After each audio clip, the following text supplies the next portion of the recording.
حضرت عبداللہ بن حارث رضی اللہ عنہ ایک صحابی رضی اللہ عنہ سے نقل کرتے ہیں کہ میں حضور اقدس صلی اللہ علیہ وسلم کی خدمت میں ایسے وقت حاضر ہوا کہ آپ صلی اللہ علیہ وسلم سحری نوش فرما رہے تھے، یعنی صبح سحری کھا رہے تھے۔ اس ٹائم پر حضرت عبداللہ بن حارث رضی اللہ عنہ پیغمبر صلی اللہ علیہ وسلم کے گھر تشریف لے گئے تھے۔ آپ صلی اللہ علیہ وسلم نے فرمایا کہ یہ ایک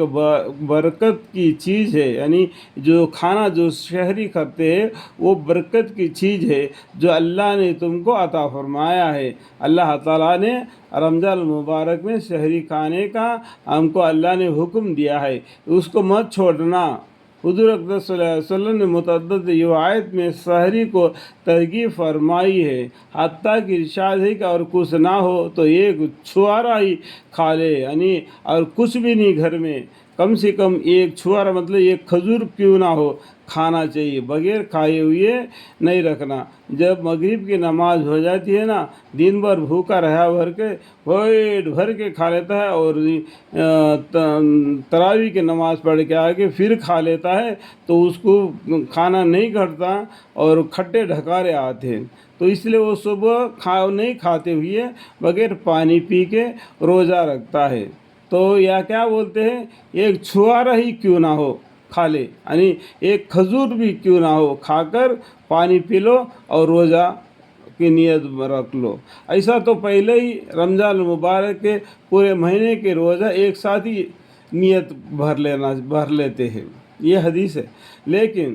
ہم کیا کرتے ہیں، ہر دن روزہ کا نیت باندھ لیتے ہیں، دل میں یہ ٹھہر لینا کہ میں رمضان المبارک کے مہینے کے روزہ رکھتا ہوں، تو یہ کافی ہے کہ پورے روزے کے لیے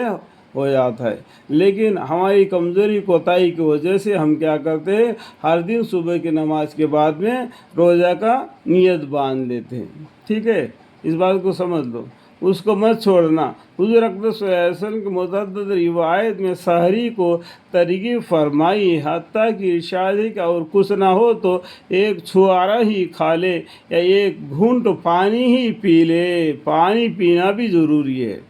اس لیے روزہ دار کو اس خرما ہم ثواب کا خاص طور سے اہتمام کرنا چاہیے کہ اپنی رحمت، اپنے نفع اور مغفرت کا ثواب، مگر اتنا ضروری ہے کہ افطارات اور تقریات ہر چیز میں مضر ہے، اسے نہ اتنا کم کھاؤ کہ عبادت میں ضعف محسوس ہونے لگے، یعنی میں نے روزہ رکھا بول کے مغرب کی نماز ہونے کے بعد اتنا مت کھاؤ کہ پیٹ جھکنے بھی نہ دے، یعنی رکوع سجدہ کرنے میں مصیبت ہو جائے کہ عشاء کی نماز بھی چھوڑ دیا اور تراویح بھی چھوڑ دیا۔ اتنا مت کھاؤ، اتنا ہی کھاؤ جتنا کمر کو جھکے اور کھڑا کرے اور سجدہ رکوع کرے۔ ٹھیک ہے، کہ مگر اتنا ضروری ہے کہ افراط تفریط ہر چیز میں مضرت ہے، اس لیے نہ اتنا کم کھاؤ کہ عبادت میں ضعف محسوس ہونے لگے، اور نہ اتنا زیادہ کھاؤ کہ دن بھر کھٹے ڈکارے آتے رہے۔ خود ان احادیث میں بھی اس طرف اشارہ ہے کہ چاہے ایک چھوارا ہو یا ایک گھونٹ پانی، نیز مستقل حدیث میں بھی بہت کھانے کی ممانعت آئی ہے، زیادہ مت کھاؤ۔ حافظ بن حجر